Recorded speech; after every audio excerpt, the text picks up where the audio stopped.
Hi friends, എല്ലാ കൂട്ടുകാർക്കും Sumi's taste കിച്ചണിലേക്ക് സ്വാഗതം. നമുക്ക് തീ ഒന്നും കത്തിക്കാണ്ട് തന്നെ വളരെ പെട്ടെന്ന് ഒരു 10 മിനിറ്റിൽ ചെയ്യാൻ പറ്റിയിട്ടുള്ള ഒരു പുഡിംഗ് ഡെസേർട്ട് റെസിപ്പിയാണ് ഞാൻ ഇന്ന് കാണിക്കുന്നത്. വളരെ സിമ്പിളാണ്, കൊച്ചു കുട്ടികൾക്ക് പോലും ചെയ്യാൻ പറ്റുന്ന വിധത്തിലാണ് നമ്മളിത് ചെയ്തിട്ടുള്ളത്. അപ്പോൾ വീഡിയോ ഇഷ്ടമാവുകയാണെങ്കിൽ ഉറപ്പായിട്ടും ലൈക്ക് ചെയ്യുക, ഷെയർ ചെയ്യുക, താഴെ കമൻറ്റ് ബോക്സിൽ കമൻറ്റ് ചെയ്യുക കേട്ടോ. അപ്പോൾ എന്തായാലും നമുക്ക് ഈ ഒരു ടേസ്റ്റി ആയിട്ടുള്ള പുഡിംഗ് ഡെസേർട്ട് എങ്ങനെയാണ് റെഡിയാക്കുന്നതെന്ന് നോക്കാം. അടിപൊളി ടേസ്റ്റാണ് കേട്ടോ. ചെയ്യാനും വളരെ എളുപ്പമാണ്, അതുപോലെ ടേസ്റ്റും അടിപൊളി ടേസ്റ്റാണ്. അപ്പം നമുക്ക് നേരെ വീഡിയോയിലോട്ട് പോയാലോ. അപ്പം നമുക്ക് ഇത് ചെയ്യാൻ വേണ്ടിയിട്ട് ഫസ്റ്റ് തന്നെ കുറച്ച് പാലാണ് കേട്ടോ വേണ്ടത്. അപ്പം ഞാനിപ്പോൾ ഇവിടെ ഏകദേശം 1 കപ്പ് അളവിൽ പാലാണ് എടുത്തിട്ടുള്ളത്. സാധാരണ തണുത്ത പാലുണ്ടല്ലോ, അത് തന്നെയാണ് കേട്ടോ എടുത്തിട്ടുള്ളത്. അത് നമുക്കിത് ഈ ഒരു ബൗളിലേക്ക് ഒഴിച്ചു കൊടുക്കാം. ഇനി ഇതിലേക്ക് നമുക്ക് പഞ്ചസാരയാണ് കേട്ടോ വേണ്ടത്. ഞാനൊരു 2 ടേബിൾ സ്പൂൺ പഞ്ചസാര എടുത്തിട്ടുണ്ട്. നിങ്ങൾക്ക് വേണമെന്നുണ്ടെങ്കിൽ പൊടിയും ചേർക്കാം കേട്ടോ, പഞ്ചസാര പൊടി. പിന്നെ ഒരു 1/4 ടീസ്പൂൺ അളവിൽ വാനില എസൻസും കൂടെ ചേർത്തിട്ട് നന്നായിട്ടൊന്ന് മിക്സ് ചെയ്ത് കൊടുക്കുക. പിന്നെ പഞ്ചസാരയ്ക്ക് പകരമായിട്ട് നമുക്ക് വേണമെന്നുണ്ടെങ്കിൽ ടേസ്റ്റ് കൂടാൻ വേണ്ടിയിട്ട് കണ്ടൻസ്ഡ് മിൽക്ക് വേണമെങ്കിൽ ഒരു 2 ടേബിൾ സ്പൂൺ പഞ്ചസാരയ്ക്ക് പകരം ചേർത്തും ചെയ്യാം കേട്ടോ. അപ്പോൾ എന്തായാലും ഈ ഒരു മിക്സ് നമുക്കൊരു സൈഡിലേക്ക് മാറ്റി വയ്ക്കാം. അപ്പം ഞാൻ ഇതിപ്പം വലിയൊരു ടിന്നാണ് കേട്ടോ ഇത് റെഡിയാക്കാൻ വേണ്ടിയിട്ട് എടുത്തിട്ടുള്ളത്. നമുക്ക് സാധാരണ വലിയ സ്റ്റീൽ പ്ലേറ്റ് ഒക്കെ ഉണ്ടെങ്കിൽ അതിൽ വെച്ചിട്ട് വേണമെങ്കിൽ സെറ്റ് ചെയ്യാം കേട്ടോ. ഇതുപോലുള്ള ട്രേ വേണമെന്നൊന്നും നിർബന്ധമില്ല. നമ്മൾ വീഡിയോയ്ക്ക് വേണ്ടിയിട്ട് മാത്രമാണ് ഇതുപോലുള്ള ട്രേ ഒക്കെ യൂസ് ചെയ്യുന്നത് കേട്ടോ. അപ്പോൾ നിങ്ങളെ വീട്ടിലുള്ള സാധാരണ സ്റ്റീൽ പ്ലേറ്റിലോ ഏതെങ്കിലും പാത്രത്തിൽ വേണമെങ്കിൽ നമുക്കിത് സെറ്റ് ചെയ്തിട്ട് എടുക്കാം. അപ്പോൾ എന്തായാലും കുറച്ച് ബട്ടറോ ഓയിലോ ഒന്ന് സ്പ്രെഡ് ചെയ്ത് കൊടുത്തിരിക്കണം കേട്ടോ. അപ്പോൾ ഞാൻ കുറച്ച് ബട്ടറാണ് സ്പ്രെഡ് ചെയ്ത് കൊടുത്തത്. പിന്നെ ഇതിലേക്ക് നമ്മൾ ഡെസിക്കേറ്റഡ് കോക്കനട്ടാണ് ഇടുന്നത്. ഇനി ഇതില്ലാന്ന് വെച്ചിട്ട് ചെയ്യാണ്ടിരിക്കും. ഇത് നമുക്ക് വളരെ പെട്ടെന്ന് തന്നെ വീട്ടിൽ ചെയ്തെടുക്കാം. അതിന് വേണ്ടിയിട്ട് നിങ്ങൾ തേങ്ങ ചിരകി എടുത്തിട്ട് അതൊരു മിക്സിയിൽ ജാറിലിട്ടിട്ട് വെള്ളമൊന്നും ഒഴിക്കരുത്, ഒന്ന് പൊടിച്ചെടുക്കുക. എന്നിട്ടൊരു 2 മിനിറ്റ് ലോ ഫ്ലെയിമിലിട്ടിട്ട് ഒന്ന് വറുത്തെടുത്താൽ ഡെസിക്കേറ്റഡ് കോക്കനട്ടായി. ചൂടാറുമ്പം നല്ല ക്രിസ്പായിട്ട് കിട്ടിക്കോളൂ കേട്ടോ. അപ്പോൾ അങ്ങനെ ചെയ്തിട്ടുള്ള കോക്കനട്ട് നിങ്ങൾക്ക് ഇതിലേക്ക് ഇതുപോലെ ഇട്ടിട്ടൊന്ന് സ്പ്രെഡ് ചെയ്ത് കൊടുക്കാം. അപ്പോൾ ഞാനൊരു ഇതുപോലെ കുറച്ച് കൂടുതലായിട്ട് ഇടുന്നുണ്ട്, വളരെ ലൈറ്റായിട്ടല്ല കേട്ടോ, ഇച്ചിരി ഇടുന്നുണ്ട് ഈ ഒരു കോക്കനട്ട്. അപ്പോൾ ഇത് മെയിനായിട്ട് ഇതിൽ വേണമെന്നൊരു ഐറ്റമാണ് കേട്ടോ ഇത്.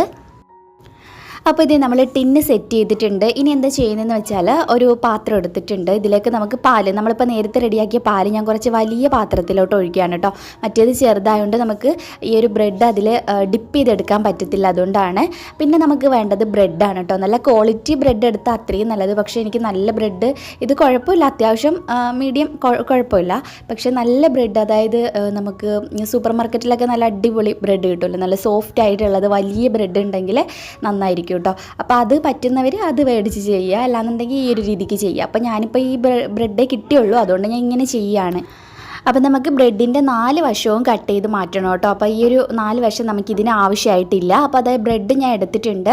ഇനി നമ്മൾ ചെയ്യാൻ വേണ്ടിയിട്ട് പോണത്, നേരത്തെ റെഡിയാക്കിയിട്ടുള്ള ആ ഒരു പാലില്ലേ, ആ ഒരു പാലിനകത്തേക്ക് നമ്മൾ ഈ ബ്രെഡൊന്ന് ഡിപ്പ് ചെയ്യുക. ഒരുപാട് നേരം മുക്കി വെക്കരുത്, ബ്രെഡ് പൊടിഞ്ഞു പോകാൻ ചാൻസ് ഉണ്ട്. അതുകൊണ്ട് തന്നെ ജസ്റ്റ് ഒന്ന് അതൊന്ന് ഇതുപോലൊന്ന് ഡിപ്പ് ചെയ്തിട്ട് അപ്പം തന്നെ അങ്ങ് എടുക്കുക കേട്ടോ. എന്നിട്ട് നമുക്കിത് ഈ ഒരു ടിന്നിലേക്ക് ഇതുപോലെ വെച്ച് കൊടുക്കാം.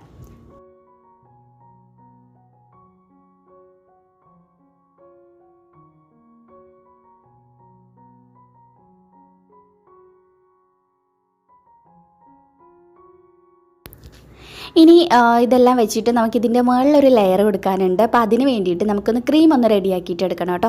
അപ്പോൾ ഞാനൊരു 1/2 കപ്പ് വിപ്പിംഗ് ക്രീമാണ് എടുത്തിട്ടുള്ളത്. വിവോ ഡിലൈറ്റാണ് ഞാൻ യൂസ് ചെയ്യുന്നത്.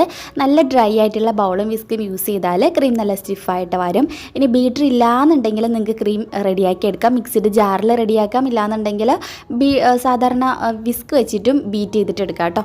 അപ്പോൾ ഞാൻ ഇതിലേക്ക് ഒരു 2 ടേബിൾ സ്പൂൺ പൊടിച്ച നല്ല ഫൈനായിട്ട് പൊടിച്ച പഞ്ചസാര പൊടി ചേർത്തിട്ടുണ്ട്. അതുപോലെ ഒരു അല്പം പിങ്ക് ഫുഡ് കളർ കൂടിയിട്ട് ചേർക്കുന്നുണ്ട്.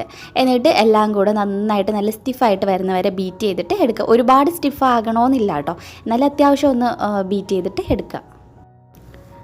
അപ്പോൾ ഞാൻ നമ്മുടെ ക്രീം ഇവിടെ റെഡിയാക്കി എടുത്തിട്ടുണ്ട്. ഇനി നമ്മൾ നേരത്തെ റെഡിയാക്കി വെച്ചിട്ടുള്ള ആ ഒരു ബ്രെഡിൻ്റെ മുകളിലേക്കായിട്ട് നമുക്ക് ഈ ഒരു ക്രീം ഒന്ന് അപ്ലൈ ചെയ്ത് കൊടുക്കാം.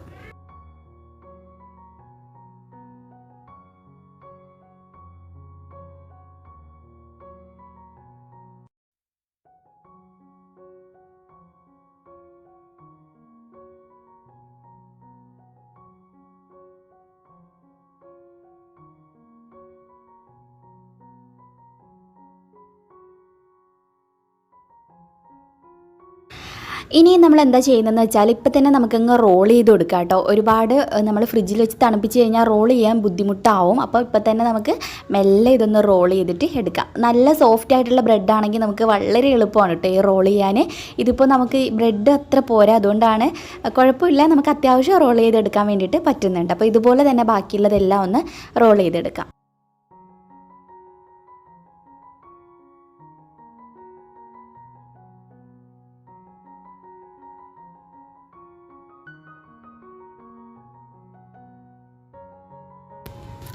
അപ്പോൾ അതേ നമ്മളെല്ലാം റോൾ ചെയ്തെടുത്തു. ഏറ്റവും ലാസ്റ്റായിട്ട് നമുക്ക് കുറച്ച് പിസ്ത ഒന്ന് ക്രഷ് ചെയ്തിട്ട് ഇതിൻ്റെ മുകളിലൊന്ന് ഡെക്കറേറ്റ് ചെയ്യാൻ വേണ്ടിയിട്ട് ഇട്ട് കൊടുക്കാം. നിർബന്ധമില്ല കേട്ടോ, ആ ഒരു ഭംഗിക്ക് വേണ്ടിയിട്ട് ഞാൻ ഇട്ട് കൊടുത്തേ ഉള്ളൂ. അപ്പോൾ എന്തായാലും ഇത്രയേ ഉള്ളൂ. ഉറപ്പായിട്ടും ട്രൈ ചെയ്ത് നോക്കുക, നിങ്ങൾക്ക് തീർച്ചയായിട്ടും ഇത് ഇഷ്ടമാവും. നല്ല സൂപ്പർ ടേസ്റ്റാണ് കേട്ടോ, പറഞ്ഞറിയിക്കാൻ വയ്യ, അത്രയും ടേസ്റ്റ് ആയിട്ടുണ്ട്. എനിക്ക് നല്ലതായിട്ട് ഇഷ്ടമായി. അതുമാത്രമല്ല നമുക്ക് തീയൊന്നും കത്തിക്കാണ്ട് വെറും 10 മിനിറ്റിൽ ചെയ്യാൻ പറ്റിയിട്ടുള്ള ഒരു പുഡിങ്ങാണ്. ഉറപ്പായിട്ടും ട്രൈ ചെയ്ത് നോക്കുക. എന്നിട്ട് നിങ്ങളുടെ ഫീഡ്ബാക്ക് താഴെ കമൻറ്റ് ബോക്സിൽ എന്നെ അറിയിക്കണം. അപ്പോൾ എന്തായാലും നമ്മുടെ ഇന്നത്തെ ഈ ഒരു റെസിപ്പി ഇവിടെ വൈൻഡ് അപ്പ് ചെയ്യാണ്. നമുക്ക് പുതിയൊരു റെസിപ്പിയായിട്ട് നമ്മുടെ സുമീസ് വ്ളോഗിൽ ഇന്ന് വൈകുന്നേരം ഒരു 3:30 ആകുമ്പോൾ കണ്ടുമുട്ടാം. അതുവരേക്കും ബൈ, ടേക്ക് കെയർ.